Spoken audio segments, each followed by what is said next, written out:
வெளியே இருக்கா வெளியே வாங்க வாங்க வர வேண்டும் மொழியே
நாடு மற்றும் நல்லவர் இவர்க முக்காலங்கள் உணரக்கூடிய தவறிசி இவர்கள் நாட்டிற்கு நாட்டு மக்களுக்கும் எனக்கும் என்னை சார்ந்த மன்னனுக்கு தொழிக்கும் நல்லாசி கூற வேண்டும். அடியாரை இந்த காரணத்தை விவரமா எடுத்து கூறுங்கள் சுவாமி. வாருங்கள். அருமையான வரவேற்பு, அற்புதமான வரவேற்பு கொடுத்த உங்கள் அண்ணனும் தோழியும் ஆடி பாடி என்னை மகிழ்வித்து வரவேற்றார்கள். வரவேற்புக்கு நன்றி. உங்களுக்கு வரங்கள் சுவாமி. சுவாமி உண்மை தானே சொன்னேன். சுவாமி நாங்களே சிறியவர்கள் தப்பு செய்தால் பெரியவர்கள் மன்னிக்க வேண்டும் சுவாமி. தங்கள் நாவில் இருந்து நல்ல ஆசீர்வாதம் கொடுங்கள் சுவாமி. என்றும் வாழ்க, இணை பிரியாமல் இப்படியே என்றும் நீடூழி வாழ்க வாழ்க வாழ்க வளம். தங்கள் சித்தம் எங்களது பாக்கியமாக கருதுகிறோம் சுவாமி. சென்று வாருங்க, சென்று வாருங்க. அருமையான வரவேற்பு, அற்புதமான வரவேற்பு. குறிஞ்சிக்குள குலமகள் என்னை வணங்கி வரவேற்ற காரணத்தினாலே உங்களுக்கு வாழ்த்து கூற வேண்டியது என் கடமை. வாழ்த்து கூறிவிட்ட பிறகு நான் அந்த காரணம் பற்றி சொல்கிறேன்.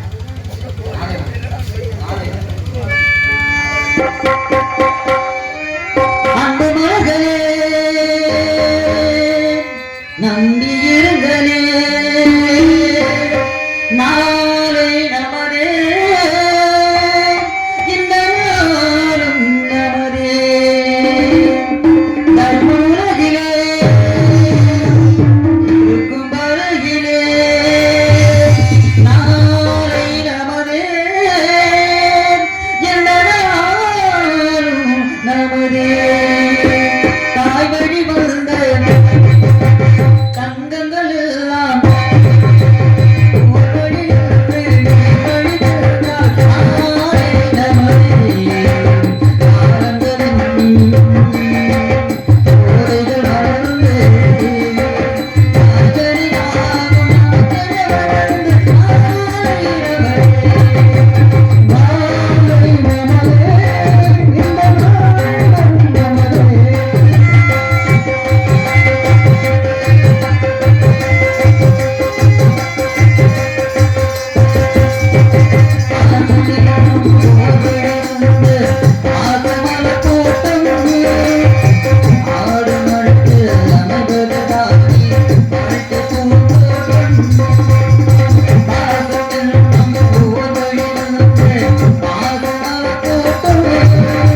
சிறப்பான வார்த்தைகளை கூறிவிட்டால் கூட உங்களை பற்றிய ஒரு சில விவரங்களை உங்களிடத்தில் நீங்கள் கூற வேண்டும், நான் கேட்க வேண்டும் என்பது எனது ஆசை. ஆக கேட்கக்கூடிய கேள்விகளுக்கு தகுந்த பதில் வருமா?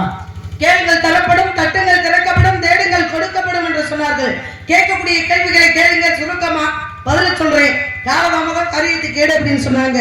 கேட்கக்கூடிய கேள்விகள் என்ன கேள்வி கேட்டாலும் தெரிஞ்சுக்கிட்ட வரைக்கும் பதில் சொல்றேன் சுவாமி. தெரியாதத பெரியவங்க நீங்க அப்பா மாதிரி நிக்கிறீங்க, உங்ககிட்ட விவரத்தை கேட்டு நான் அறிஞ்சுக்கிறேன், தெரிஞ்சுக்கிறேன். என்ன கேட்க போறீங்க, எதை கேட்க போறீங்க? பச்சவன் எடுக்கணும், வழி தெரிஞ்சவன் எடுக்கணும் அப்படின்னாங்க. எந்த கேள்வியா இருந்தாலும் கேளுங்க. கேளுங்கள் தரப்படும், தட்டுங்கள் திறக்கப்படும், கேளுங்கள் கொடுக்கப்படும் சொல்லியிருக்காங்க. அதனால நீங்க அழகான முறையில் தமிழ் சொன்னீங்க. உங்களுடைய ஒருவர்கிட்ட கேட்க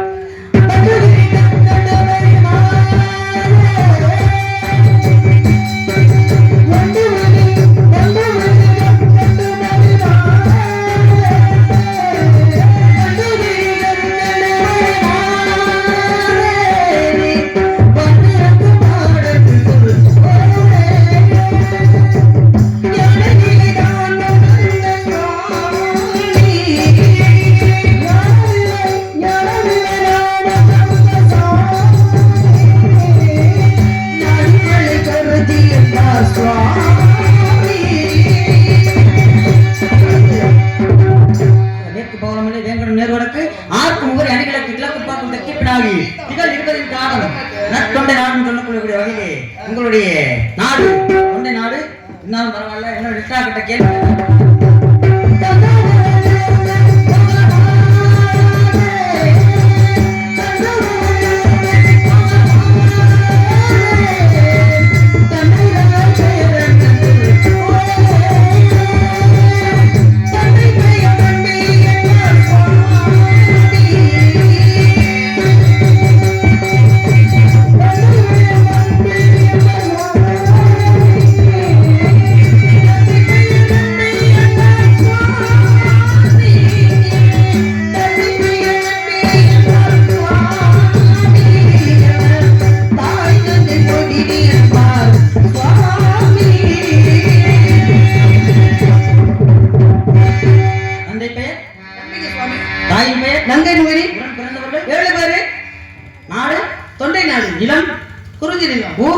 சிற்றூர் நகரம் ஏற்பாடி அமைத்திருப்பது பரன் விரட்டுவது பறவை பேசுவது தமிழ். நீங்க என்ன வேலை செய்து கொண்டிருக்கின்றது? காவல் வந்திருக்கேன் சுவாமி. என்ன காவல்? திணை காவல். என்னென்ன திணை? கரந்தனை செந்தினை. செந்தினை யாருக்கு? கரந்தனை யாருக்கு? செந்தினை எங்களுக்கு. சரி. கரந்தனை முருகனுக்கு. ஏன் கரந்து செந்தினை மட்டும் முருகப்பெருமானுக்காக நீங்க படைக்கணும்? இல்ல இல்ல நான் என்ன சொன்னேன் நீங்க சொல்றீங்க? இல்லங்க கரந்தனை செந்தினை வச்சுக்கிட்டு இல்ல செந்தினை யாருக்குன்னு சொன்னேன். செந்தினை யாருக்குன்னு சொன்னேன். செந்தினை யாருக்குன்னு சொன்னேன். சுவாமி நீங்க என்னை குழப்பிடாதீங்க. நான் தான் இப்ப குழப்பமா பேசினேன், அதை நீங்க கண்டுபிடிக்கிறீங்களான்னு தான் நான் பேசினேன். ஆனா ஊ போட்டுட்டு தான் நின்னீங்க நீங்க. அப்ப நீங்க வந்து கொஞ்சம் இல்ல அப்படி கிடையாது. எந்த அளவுக்கு கவனிச்சு கேக்குறீங்களா இல்லையானுதான் செந்தினி எங்களுக்குன்னு சொன்னேன். அப்படியா? செந்தினி என்று சொல்லக்கூடியது குளுமையான தானியம். அது வந்து குளுமையை கொண்டு போய் முருகன்கிட்ட படைச்சா முருகன் வந்து மனமுல இருந்து வாங்கிக்குவாரு. கரந்தனி உஷ்டமானது, அதை நாங்க சாப்பிடுறோம். கரந்தனை எங்களுக்கு, செந்தினி செந்தூர் வடிவல் எனக்கு. அதான் கேக்குறேன். ஆரம்பத்துல நீங்க சொன்ன மாதிரி பரவாயில்ல, மாற்றி சொல்லிட்டீங்க, நான் அதை கவனிக்கல. அதுதான் பரவாயில்ல. செந்தினை மட்டும் முருகப்பெருமானுக்காக படைக்கணும் சொல்றீங்க, அது என்ன காரணம் கேக்குறேன். அதைத்தான் இப்ப சொன்னேன். செந்தினை ஆகப்பட்டது குளுமையான தானியம். முருகப்பெருமான் எங்க இருந்து எங்க போயிருக்காரு சொல்லுங்க பாப்போம். முருகப்பெருமான் எங்க இருந்து எங்க போயிருக்காரு? இப்ப இந்த நேரம் தீப்பிழம்பா பிறந்தாரு. கேளுங்க, எங்க பிறந்தாரு? நெற்றிக்கண்ணுல தீப்பிழம்பா பிறந்தாரு. நெற்றிக்கண்ணுல தீப்பிழம்பா பிறந்தாரா? ஆமா. உதிக்கிறது ஒண்ணு இருக்கு, சரி. உற்பத்தி ஆகுறதுன்னு ஒண்ணு இருக்கு, சரி. இப்ப பிறந்தாருன்றீங்களே, நெற்றிக்கண்ணில இருந்து வரும்போதே சிவபெருமானுடைய நெற்றிக்கண்ணில இருந்து வரும்போதே குழந்தையா வந்தாரா? குழந்தையா வரல. அப்புறம் எப்படி பிறந்தாரு? வந்தாரு. அப்புறம் எப்படி நீங்க பிறந்தாருன்னு சொல்றீங்க? பிறப்பு என்பது ஒண்ணு, தோற்றுவிக்கப்படுவது ஒண்ணு, சரி. உண்டாக்கப்படுவது ஒண்ணு, சரி. அது முருகப்பெருமான் வந்து சிவபெருமான நெற்றுக்கண்ணிலே தீப்பிழம்பா பிறந்தால் நடைமுறை கட்டணம் தோற்றுவிக்கப்பட்டதே உண்மை, சரி. 6 தீப்பிழம்புகளாக தோற்றுவிக்கப்பட்டு ஆகாய கங்கையில இருந்து அவர் வந்து 6 குழந்தைகளாக வந்து 6 தாமரைமலையில் உதயமானாரு, சரிங்க. இப்ப வந்து முருகப்பெருமான் அப்படி தீப்பிழம்பாக தோன்றிய காரணத்தினால ஒருவேளை அவர் வந்து உஷ்ணமாக இருக்காரு, அவருடைய உடல் சூட்டை தணிப்பதற்காக நீங்க வந்து குளிர்ச்சியான சிந்தனையை படைக்கிறீங்களா? சுவாமி, முருகப்பெருமானுக்கு என்ன வயசு இருக்கும்? முருகப்பெருமானுக்கு எத்தனை வயசு இருக்குன்னு கேட்டா இது என்னங்க அவர் 4 யுகங்கள்லயுமே வரவங்க வர்ற வந்துட்டு போறாருங்க. இப்ப வள்ளிக்கு என்ன வயசு அப்படின்னு ஒரு கணக்கு இருக்கு. சரி, 12ல இருந்து 13 வரை அப்படின்னா 12க்கும் 13க்கும் இடைப்பட்ட வயது. சரி, இதான உண்மை. கதையின் முறைப்படி எதான உண்மை. அப்ப முருகப்பெருமான் வந்து நெற்றிக்கண்ணில சிவபெருமானுடைய நெற்றிக்கண்ணிலே தோற்றுவிக்கப்பட்டதுனால அங்கே உற்பத்தி ஆன காரணத்தினால தாமரை மலைகள் 6 தாமரை மலர்கள்ல போய் தாமரை மலர்களை விட தாமரை தடாகத்துல இருக்கக்கூடிய தாமரை மலர்கள்ல விழுந்தாரு, பொரிய விழுந்தாரு. அது 6 குழந்தைகள் ஆனது. 6 குழந்தைகளை எடுத்து கொண்டு போய் அன்னை சக்தி என கார்த்திகை பெண்கள் எடுத்து வளர்க்குறாங்க. அந்த 6 குழந்தைகளையும் அன்னை பராசக்தி கிட்ட கொடுக்குறாங்க. அன்னை பராசக்தி வாரி அணைத்து ஒரு குழந்தையாக்கி உருவமாக்குறா. அன்னை சக்தி வேலை கையில் கொடுத்து இந்த உலக நன்மைக்காக இந்த வேலை உனக்கு ஆயுதமாக வைத்துக் கொண்டு இந்த உலகத்தில் இருக்கக்கூடிய மக்களுக்கும் எல்லா ஜீவராசிகளுக்கும் நன்மை செய்யப்பா அப்படின்னு சொல்லி கொடுத்தாங்க. அது வந்து குழந்தை இல்ல, எது தீப்பொறிம்பா தீப்பிழம்பா விழுந்தது குழந்தை இல்ல. இப்ப அவருக்கு வயது கூட. குழந்தையா இருக்கக்கூடியவருக்கு நம்ம போய் வந்து உடல் தணிக்க முடியுமா? சரி, குழந்தையா இருக்கிறவங்க வந்து கோவப்படுவாங்களா? சரி, வரமாட்டாங்க இல்லையா? இப்ப பெரியவங்கன்னா கோவம் அலுவல் பாதி 70 பாதின்னு சொல்லுவாங்க. அப்ப பெரியவங்களுக்கு கோவம் வர்றதுக்கு எதனால வராது அப்படின்னா இவங்க ரொம்ப கோவப்படாதீங்க, கோவப்பட்டா உடம்பு உஷ்ணமாகும் அப்படி சொன்னாங்க. அப்ப முருகப்பெருமான் இப்பொழுது என்ன செஞ்சிருக்கிறாரு? தேவர்கள் மூவர்கள் யாவர்களையும் துன்புறுத்தினா ஒருத்தன் அழிக்க முடியாத சூரபத்மனை அகங்காரத்தை ஆணவத்தை இழுத்து மயிலாகவும் சேவலாகவும் வைத்துக் கொண்டு நான் எம்புட்டோ சொல்றேன், அடங்கி நடடா, ஒழுங்கா இருடா, பத்திரமா இருடா, தேவையில்லாம சேட்டை என்கிட்ட பண்ணாதடா, அப்பதான் நீ நல்லா வாழ முடியும் அப்படின்னு சொன்ன இந்த பையன் கேட்க மாட்டேங்கிறான் அப்படின்னு எம்புட்டோ அறிவுரை சொன்னாரு சூரபத்மனுக்கு. ஆனா கேட்கல. ஒரு சின்ன பொடி பையன் இவன் வாரானா சண்டைக்கு அப்படின்னு சொல்லி இவனா நானா பாத்துக்கிறேன் அப்படின்னு சொல்லி அவங்க அண்ணனுக்கிட்ட சிங்கமுகன் என்று சொல்லக்கூடியவனுக்கிட்ட என்ன சொன்னாரு? நான் பாத்துக்கிறேன் அவன் ஒரு கை அப்படின்னு சொல்லிட்டு முருகப்பெருமான் சூரபத்மனோட போர் புரிஞ்சாரு. போர் புரிஞ்சு 2 மயிலாகவும் சேவலாகவும் 2 கூறாக பிளந்து ஒரு மனுஷனுக்கு அறிவுரை சொன்ன கேட்கல, அவனை 2 கூறா பிளந்துட்டமே, என்னதான் இருந்தாலும் அதை வந்து நம்ம செஞ்சிருக்கோம் அப்படின்னு மன சஞ்சலத்தோட கோபத்துல போய் உட்கார்ந்துருக்காரு. அந்த கோபத்தோட இருக்கக்கூடிய முருகப்பெருமானுக்கு தான் செந்தினி என்று சொல்லக்கூடிய முழுமையான தானியத்தை கொண்டு படைக்க போறோம். இப்ப கொஞ்ச நேரத்துல அறுவடை ஆக போகுது இந்த இடத்துல. அப்ப அறுவடை ஆக போது அந்த அறுவடையை வாங்கி கொண்டு முருகப்பெருமான் எங்களுக்கு எல்லோருக்கும் காட்சியளிக்க போறார். இதுதான் செந்தனைக்கு கருந்தனைக்கு உண்டான தத்துவம். குன்று இருக்கும் இடமெல்லாம் குமரன் இருக்கும் இடம் சொன்னாங்க. ஆமா, ஏன்னா அவர் குளிர்ச்சியை விரும்பக்கூடியவர்.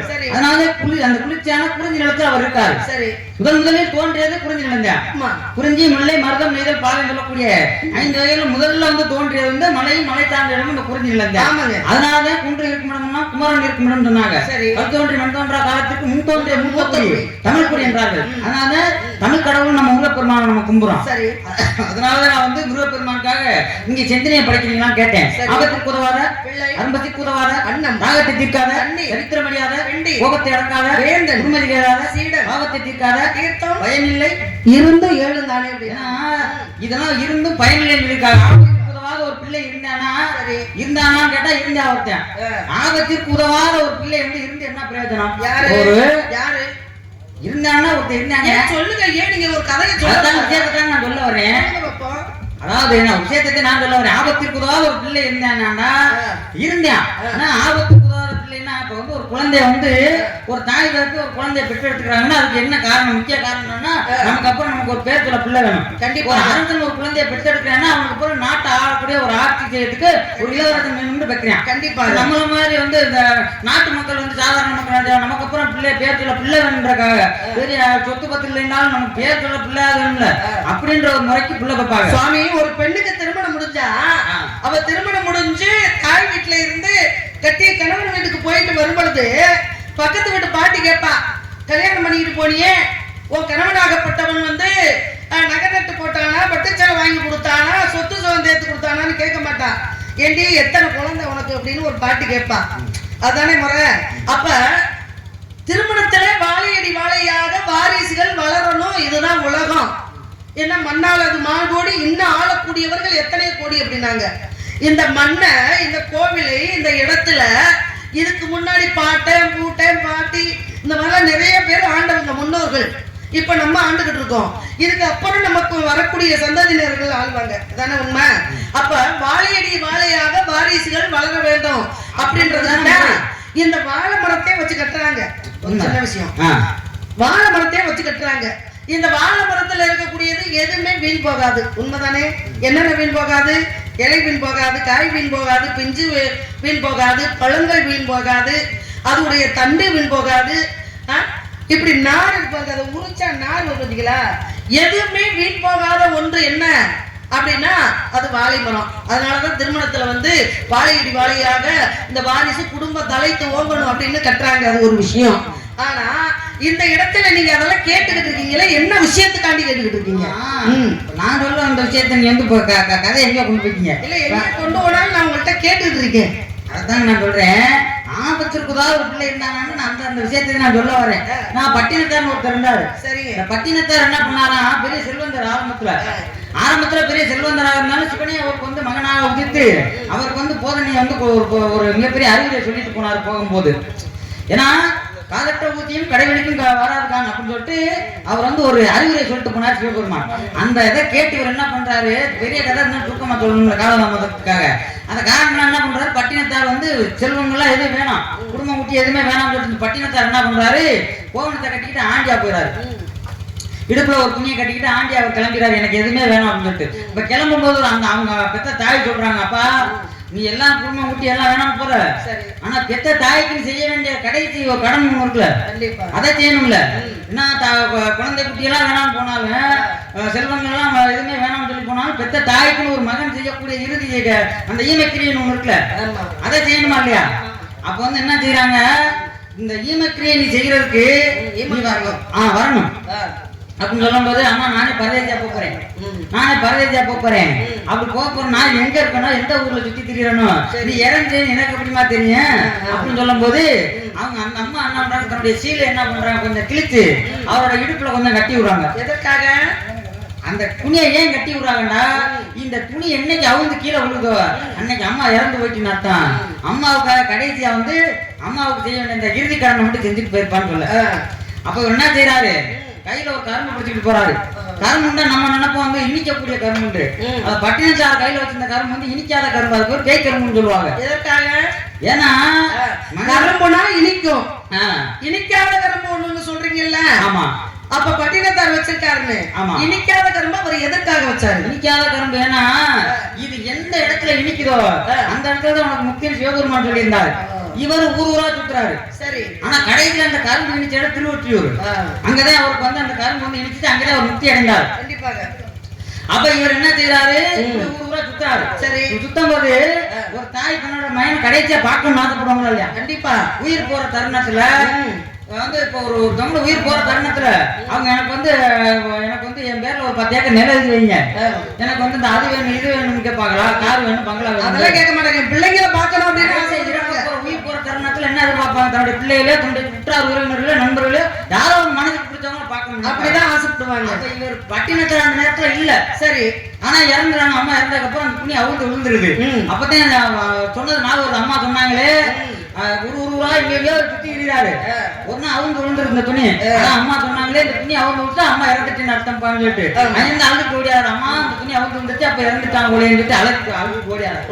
ஓடியாரும் போது என்ன செய்யறாங்க, அவங்க அம்மா என்ன செய்யறாங்க, விரோதி கட்டையில படுக்க வச்சுருக்காங்க எரிக்கிறதுக்காக தகனம் பண்றதுக்கு. அப்ப ஓடியாந்த ஒரு பட்டினத்தார் சொன்னாரா, பாவியா எங்க அம்மா அப்படி விரைவு கட்டையில படுக்க வச்சுருக்கீங்களே, எங்க அம்மா உடல் வந்து நோதாதா இருக்கு அப்படின்னு சொல்லிட்டு அதை எல்லாத்தையும் எடுத்து விறகட்டு எல்லாத்தையும் எடுத்துட்டு திரும்பவும் வாழைக்கட்டையெல்லாம் எடுத்து வச்சு அடுக்கி வச்சு அப்பதான் சொன்னாங்க, முன்னை இட்டதி முப்புறத்திலே இன்னை இட்டதி தென்னிலங்கையிலே அன்னை இட்டதி அடி அடிக்கையிலே நானும் இட்டதி மூழ்கவே மூழ்கவே மூழ்கவேன்னு சொல்லி அந்த தவமிருந்து 300 நாட்கள் வந்து தொந்தி தெரிந்து தொடை நடந்த பெற்ற தாய்க்கு நானே ஏறிய தழை முக்கியம் சொன்னோடனே பத்த வாழை மட்டை எரிஞ்சிச்சு அன்னைக்கு தகனம் மாத்தான். ஆனா ஆபத்திற்கு கூடாத பிள்ளைய தாய் கடைசியில சாகும் போது அவன் முகத்தை பார்க்காம செத்து போச்சு. அது ஏக்கமா இல்லையா? ஏன்னா ஆசை என்பது அடுத்த பிறவிக்கு ஒரு காரணம். சரி. ஒரு மனிதன் நிறைவேறாத ஆசையோட இறந்து போயிட்டான். பட்டினத்தார் வந்து திருமணமாகி பொண்டாட்டி பிள்ளைங்க பொண்டாட்டிய குடும்பத்தை வெறுத்து தான் போறாரு. கல்யாணம் முடிச்சவர் தானே. முடிச்சவர் தானே. கல்யாணம் முடிச்சு பொண்டாட்டி, அதாவது எனக்கெல்லாம் வாழ்ந்தவர், பொண்டாட்டியை மதிக்காதவர், பொண்டாட்டியோட கூடி வாழாதவர், பிற பெண்களை ஏறெடுத்து பார்த்து பிற பெண்களோட அவர் தெரிஞ்சவர். அதனாலதான் நோய்வாய்ப்பட்டு கடைசியில இருந்தாரு. கடைசியில என்னாச்சு அப்படின்னா அதுல இருந்து திருந்தி, ஆகா பெண்கள் பின்னாடி போவது இது ஒரு வாழ்க்கை அல்ல எடா. அப்ப இறைவன் எங்க இருக்கின்றான், என்ன செய்து கொண்டிருக்கின்றான், எந்த திசையை நோக்கி கொண்டிருக்கின்றான் அப்படின்னு சொல்றது போல இறைவனை தேடி முக்தி அடைகிறதுக்காகத்தான் அவர் வெறுத்து போனாரு. புரியுதுங்களா? அப்ப அவர் வாழ்க்கையில இருந்தும் திருமணம் முடிச்சு பொண்டாட்டியை தொடாம திருமணம் முடிச்ச பெண்ணை கலங்க வைக்காம கலங்க வைத்து விட்டு அவர் வாழ்க்கையை வெறுத்துட்டு போனவர். அது அவருடைய விருப்பம், அதை நம்ம என்ன செய்ய முடியும்? ஆனா எந்த விருப்பத்தோட வாழ்ந்தாரோ வாழலையோ, அன்னை கட்டிய துணி என்றைக்கு அழுந்து விழுந்ததோ அன்னைக்கு யாபகம் அவர் ஒரு வாக்கியத்தை சொன்னவன எரிஞ்சு அந்த தாய் மனசு செத்து விண்ணுலகம் போச்சு. அப்ப அவன் தீ இட்டதுனாலதான் அவன் இறைவன் அளித்த பெத்த தாய் சேர்ந்தான். அவனுடைய ஆத்மா அதான் சேர்ந்திருக்கும். இதான உண்மை. ஏன்னா அன்னைகிட்ட தீ அடி வைத்தலன்னு சொன்னீங்கல்ல, பெற்ற பிள்ளை இருந்தும் உதவாத பிள்ளை இருக்கான் அப்படின்னு சொன்னீங்க. பாருங்க, பிள்ளைங்களை பத்தி சொல்லணும்னா நிறைய விஷயம் இருக்கு. இப்ப பாருங்க, குந்தி தேவின்னு ஒரு பெண்ணு இருப்பா, தெரியுமா? குந்தி தேவி. இந்த குந்தி தேவி யாரு அப்படின்னா பஞ்ச பாண்டவர்களுடைய தாயாகப்பட்டவா. இந்த குந்தி தேவி பஞ்ச பாண்டவர்கள் கர்மன், பீமன், அர்ஜுனன், நகுலன், சகாதேவன், இந்த 5 பேரை பெற்று எடுத்து வாழ்றான். இந்த 5 பேரை பெற்று எடுக்கிறதுக்கு முன்னாடி யாரை பத்தா? கர்ணனை பத்தா. அப்ப கர்ணனை பத்தி என்ன செய்யறா? பெட்டியோட விட்டுட்டாங்க. திருமணம் முடிக்காத 13 வயசு பிள்ளைக்கு சூரிய பகவானால உருவாக்கப்பட்டவர், கர்ணனாகப்பட்டவர். அப்ப ஒரு பருவமடைந்த பெண்ணு, திருமணம் முடிக்காத பெண்ணுக்கு குழந்தை வந்தா என்ன செய்ய முடியும்? ஆத்தோட விட்டுட்டு போயிட்டா. அதை எடுத்து வளர்க்குறாங்க, அது வேற விஷயம். ஆனா கடைசியில என்ன ஆகுது?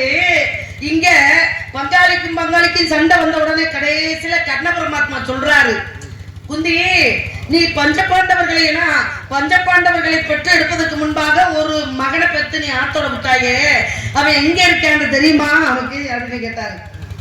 அப்ப எனக்கு தெரியாதே அப்படின்னு சொல்லும் பொழுது, உன்னுடைய மகன் அர்ஜுனனை, உன்னுடைய பிள்ளை அர்ஜுனனை பழி வாங்குவதற்காக உன்னுடைய மச்ச மகன் துரியோதனன் பார்த்தீங்களா, அவன் பக்கத்துல இருந்து அவனுக்கு துணையா இருந்து உன் பையனை அழிக்க நினைக்கிறான் பத்தியா கர்ணே, அவன் தான் நீ பெத்த புள்ள.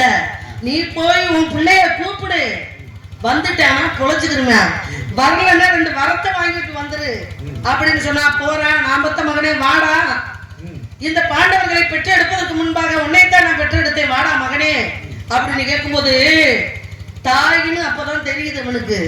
தெரிஞ்சதுக்கு அப்புறம் சொல்றேன், அண்ணன் சொத்தை தம்பி விட்டு கொடுக்க மாட்டேன், தம்பி சொத்தை அண்ணன் விட்டு கொடுக்க மாட்டேன். இந்த உலகம் அப்படி உலகம். ஆனா நான் யாருன்னு தெரியாததுக்கு முன்னாடி 56 தேசத்திலே முதல் தேசமா இருக்கக்கூடிய அங்க தேசத்துக்கு அதிபதி ஆக்கி அழகு பார்த்தவன் யாரு? துரியோதனன்.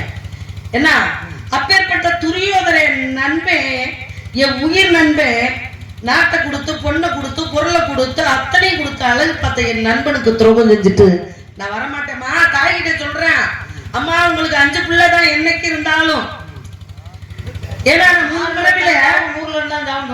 முன்புறவிலே கொடுங்கோல் ஆட்சி செய்தவேனா 99 கவசத்தை அறுத்தாங்க.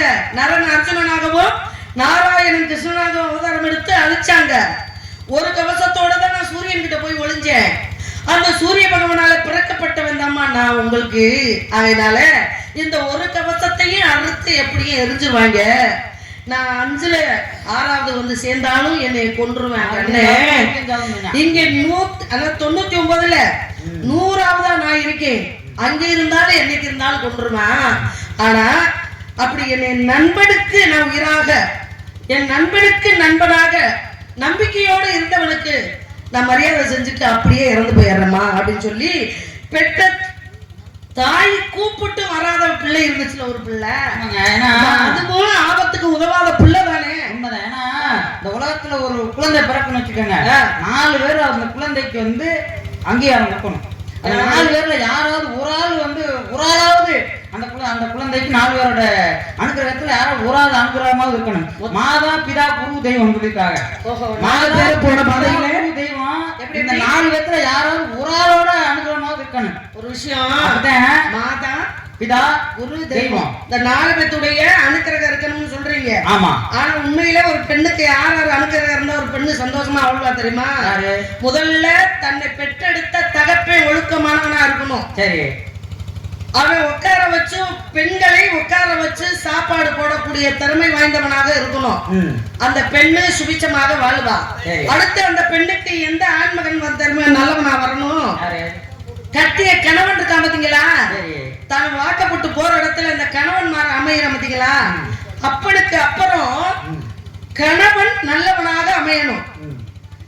கணவனும் நல்லவனாக அமைந்து விட்டால் பெற்ற பிள்ளை இருக்கா பத்தியா? அவ பெற்றா பாத்தீங்களா பிள்ளைங்க, அந்த பிள்ளை நல்லவனாக வாழணும். இந்த 3 ஆண்களும் ஒரு பெண்ணுக்கு நல்லவர்களாக கிடைத்து விட்டால் இந்த உலகத்துல அந்த பெண்ணை விட பாக்கியசாலி உலகத்துல யாருமே இல்லை. நாங்க இதே சொல்லலாம். நீங்க ஒரு பெண்ணுக்கு சொல்றீங்க, மாதா பிதா குரு தெய்வம், அதான் சொல்றேன். நான் மொத்தத்துல ஒரு உலகத்துல ஒரு குழந்தை பிறக்குன்னா 4 பேர் போன பாதையில போகணும். சரி, 4 பேர் மிச்சம்படி வாழணும். அப்பர் சுந்தரர் மாணிக்க வாசகர் திருஞான சம்பந்தர் 4 பேர் போற பாதையில போகணும், 4 பேர் மிச்சம்படி வாழணும்னு சொன்னாங்க. ஆனா இந்த 4 பேருமே கைவிடப்பட்டவன் யாருன்னா கருணை ஒரு ஆள்தான். ஏன்னா 4 பேராலுமே எப்படி கைவிடப்பட்டான்? ஏன்னா பெத்த தாய் இருக்கா குந்தி தேவி, கல்யாணத்துக்கு முன்னாடியே கர்ணனை வந்து என்ன பண்ண சூரிய பகவானை நினைச்சு குழந்தைய பெற்றுட்டான். சரி, அப்ப அவமானத்துக்கு பயந்து நினைச்சிடாங்க, கல்யாணத்துக்கு முன்னாடி நம்ம கையில ஒரு குழந்தை இருக்கே, நாளைக்கு ஊர்ச்சான் தப்பா பேசுங்க போட்டு இவ என்ன செய்யறா, ஆத்தோட விட்டுறான். அப்ப பெத்த தாய் அந்த கை விட்டுட்டான், பெத்த தாயும் கை விட்டுட்டான். சரி, அடுத்து அம்மா கை விட்டு அப்பா இருக்கணும்ல. சூரிய பகவான் வந்தான், அம்மா எனக்கு பிறந்த குழந்தைதான், கலசத்தையும் குண்டலத்தையும் கொடுக்குறேன், இது இருக்க வரைக்கும் இவனை யாராலும் அழிக்க முடியாதுன்னு சொல்லிட்டு அது 2யும் கொடுத்துட்டு அவன் பாட்டுக்கு போயிட்டான். அப்ப பெத்த தகப்பன கை விட்டுட்டு போயிட்டான். அடுத்து யாருக்கு? அது குரு பரசுராமர். பரசுராமர்ட்ட இவன் போய் என்ன செய்யறான், நம்ம நேரடியா போய் நம்ம வந்து பயிற்சி கத்துக்கிட்டா எனக்கு அஸ்திர வித்தை கத்துக்கணும்னா கத்து கொடுக்க மாட்டாரு. அப்ப என்ன செய்யறாங்க, எதனால தர மாட்டாரு? சொல்லி தர மாட்டாரு. அப்படி சொல்லி 21 தலைமுறைகளை சத்திரிய வம்சத்தை அழித்தவர் யார்? பரசுராமர். காரணம் இருக்கு, அந்த கதை. சரி, அது இருக்கட்டும்.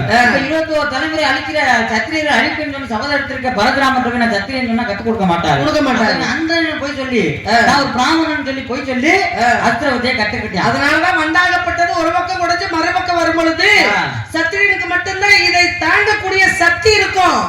நீ அந்த சொல்லி நீ யாரு அப்படின்னு கேட்டான். அப்படி கேட்கும் பொழுதுதான் நான் பொய் உரைத்தேன் நிறைவா அப்படின்னு சொன்னா. அப்ப கட்ட வித்தை பலனளிக்காம போகும் சொல்லி சாபத்தை கொடுத்தாங்க. குருநாதன் கை விட்டாரு. கண்டிப்பாக. அப்ப மாதா பிதா குரு 3 பேருமே கை விட்டாங்க. தெய்வமாச்சும் காப்பாத்தணும்ல. கடைசியில கிருஷ்ண பரமாத்மா போர்க்களத்துல அடிபட்டு கிடைக்கான். யாரு? அக்னோட அந்தரிகன்ற பானத்தினால அடிபட்டு உயிருக்கு போராடிக்கிட்டு இருக்கான். யாரு?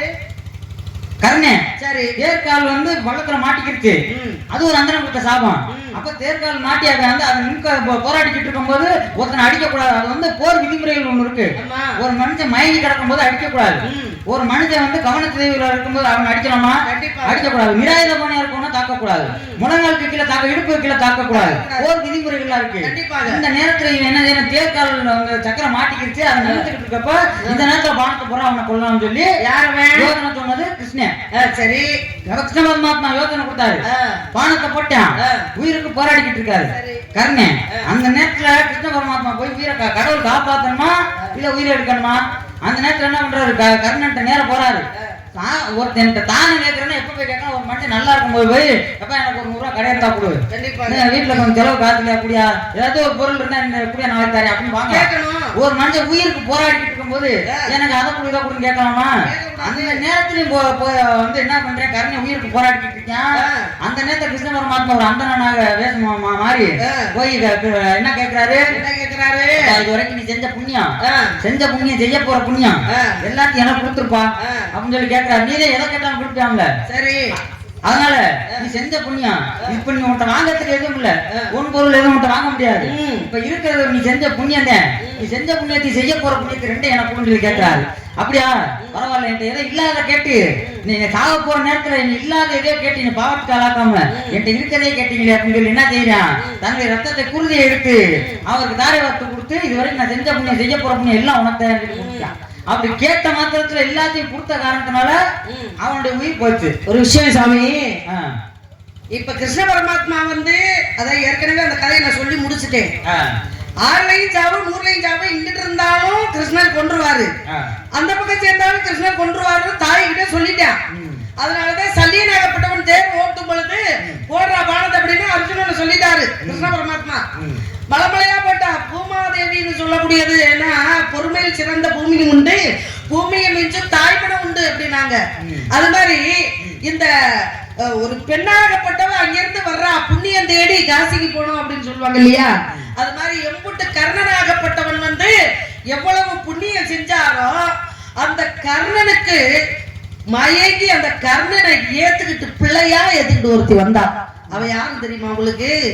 அப்பேற்பட்ட பெண்ணாகப்பட்டவ தர்மத்துக்குனே இருந்த தர்ம தேவதை வர்றா. தர்மத்துக்குனே எனக்கு ஒரு பிள்ளை இந்த உலகத்திலேயே கர்ணன் மட்டும்தான் இருந்தான். அவனையும் கொண்டுட்டியே கிருஷ்ணா உனக்கு அடுக்குமா அப்படின்னு கேட்டா. உனக்கு எதுவுமே தெரியாது, எனக்கு எல்லாம் தெரியும் அப்படின்னு சொன்னாரு. கடைசியில என்னாச்சு, புண்ணியத்தை வாங்கினாரு, செஞ்ச தர்மத்தின் பலனெல்லாம் வாங்கினாரு. கடைசியில என்ன செஞ்சாரு, அந்த தர்மத்தின் பலனெல்லாம் இவர் வாங்கிக்கிட்டு மோட்சத்தை கொடுத்து சூரியன்கிட்டே அனுப்பிட்டாரு. யாரு? கிருஷ்ண பரமாத்மா மோட்சத்தை கொடுத்து முத்தியை கொடுத்து உன் தந்தைகிட்டே நீ போய் சேர்ந்துக்க அப்படின்னு சொல்லி தகப்பனுக்கிட்ட சேர்த்து வச்சவரு யாரு? கிருஷ்ண பரமாத்மா.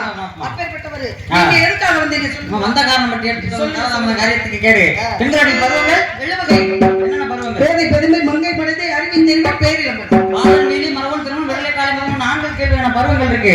நடந்துக்க பருவம் மங்கை பருவம். மங்கை பருவம் 13 வயது.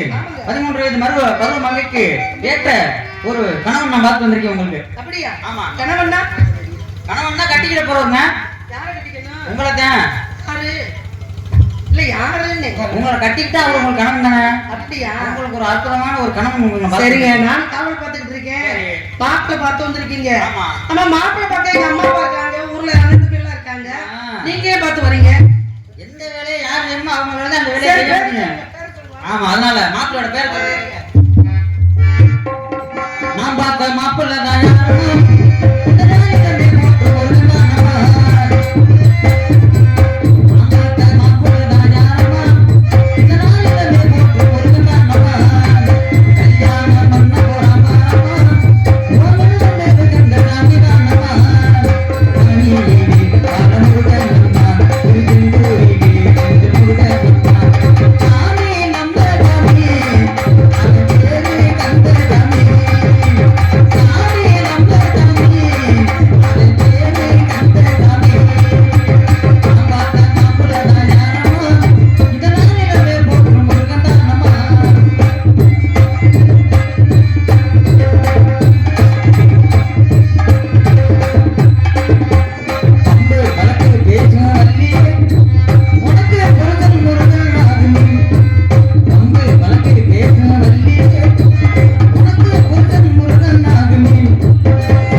நல்ல கதையை சொல்லுங்க.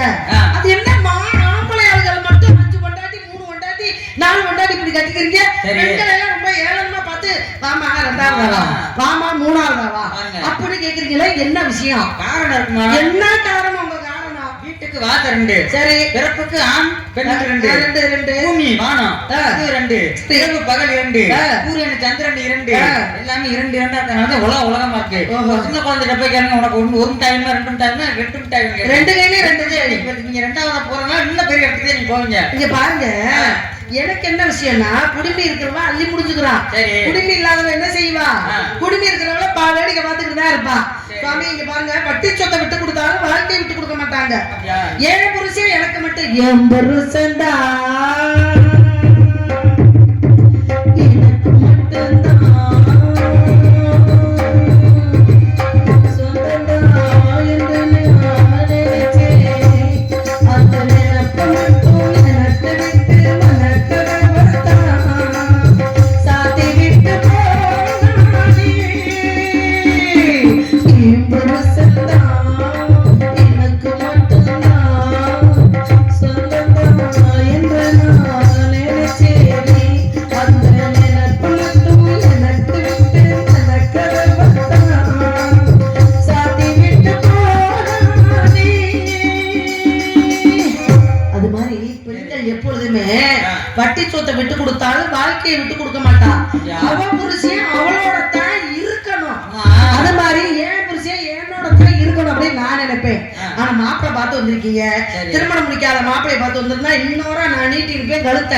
ஆனா அடுத்த புருஷனை பார்த்து வந்திருக்கீங்க, மாமியா இருக்கா பாருங்க. என் மாமியான்னு ஒருத்தி, என் முருகன் வந்து புருஷன் அப்படின்னா மாமியா ஆதி பராசக்தி இருக்கா இல்லையா, அவ பெண்ணா இருக்கிற நேரத்துல பெண்ணா இருப்பா. அவளுக்கு மட்டும் கோவம் வந்துச்சு, நான் பாட்டுல போய் குழம்பு வைக்க தெரியாம ரசம் வைக்க தெரியாம வைக்கும்போது, ஏண்டி நீ என்னடி குழம்பு வச்ச மருமையில, நீ என்ன ரசம் வச்ச, இப்படி வச்சுதான் உப்பள்ளி போட்டிருக்க அப்படி சொல்லி காலி நீலி காட்டேரிய மாறினானே ஏன் தப்பு என்ன ஆகும்? அதே சமயத்துல சின்ன அத்தை இப்படி பேசுறேன், மாமா மாமா நீங்க அத்தை கிட்ட கொஞ்சம் எடுத்து சொல்லுங்க, அத்தை ரொம்ப கோவப்படுறாங்க அப்படின்னு என் மாமனார் கிட்ட நான் போனேன்னு வச்சுக்கோங்களேன் பேசுறேன். அவரு இப்ப எங்க இருப்பாரு? எந்த சுடுகாட்டுல கொட்டையை போட்டுக்கிட்டு பட்டையை அடிச்சுக்கிட்டு ஓம் நம சிவாய ஓம் ஓம் அப்படின்னு அவரு எங்க வேணாலும் இருப்பாரு. சரி இவங்க 2 பேரும் தான் இப்படி அப்படின்னு என் மச்சான் இருக்காரு பாருங்க, விநாயகபெருமாறு, அவர்கிட்ட போய் உங்க அம்மா அப்படி எல்லாம் பேசுறாங்க மச்சான், நீங்க கொஞ்சம் சொல்லுங்க மச்சான் அப்படின்னு நான் போய் பஞ்சாயத்து வச்சேன்னு வச்சுக்கோங்களேன். அவர் தாய் போல கொண்டாடி கேட்டு குளத்தங்கரையில உட்காந்துருக்காரு. அவர் இதெல்லாம் நட்டுக்குவாரா? தாயை போல பொண்ணு எங்கேயாவது கிடைக்குமா? சரி இதை விடுங்க, என் குழந்தை இருக்கேன் பாருங்க மணிகண்ட பைய, அவன்கிட்ட போய் சொல்லலாம்னா அவன் வந்து பெண்களையே எந்த பெண்களையும் ஏறெடுத்து பார்க்காம, எந்த பெண்கள் வந்தாலும் நான் ஏறெடுத்து பார்க்க மாட்டேன் அப்படி சொல்லிக்கிட்டு ஒருத்தன் இருக்கான். ஆனா இதே வேலையா ஒருத்தன் இருக்கான். இப்படி எல்லாம் இருக்குது கதையில. ஆகையினால இதுல நான் என்ன சொல்ல வரேன்னா, மாப்பிள்ளை வேண்டான்றது என்னுடைய பங்கு. எப்படி தெரியுமா? மாப்பிள்ளைக்கு 10 வந்து மாமோனியே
உங்களுக்கும் என் மாப்பிள்ளை முருகனுக்கும் திருமணத்தை காட்டாவிட்டால் நாதனம் அல்ல நாதனம் அடி கொடுத்து முடிச்சுமல்ல சத்தியம் சத்தியம் சத்தியம் வாங்க சாமி.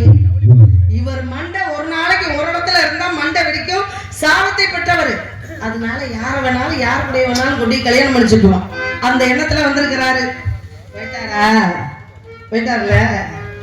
இன்னொரு வரைக்கும் நாரதர்கிட்ட ஆடுனது பூரா நாடகங்க. யாராவது முருகப்பெருமானை பிடிக்கலன்னு சொல்லுவாங்களா? அவருக்கு 1000 பொண்டாட்டி இருந்த என்னங்க, 1000த்துல நானும் ஒருத்தியா இருக்கேன் ஓரம்மா.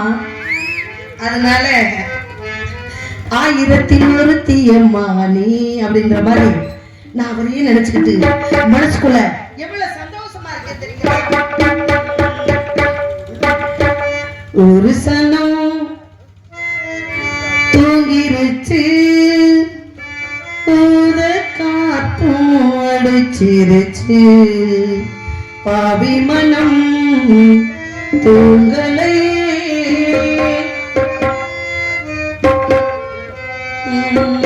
ஒரு சனம் தூங்கிருச்சு, ஊத காத்தும் அடிச்சிருச்சு, பாவி மனம் தூங்கலை.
Mama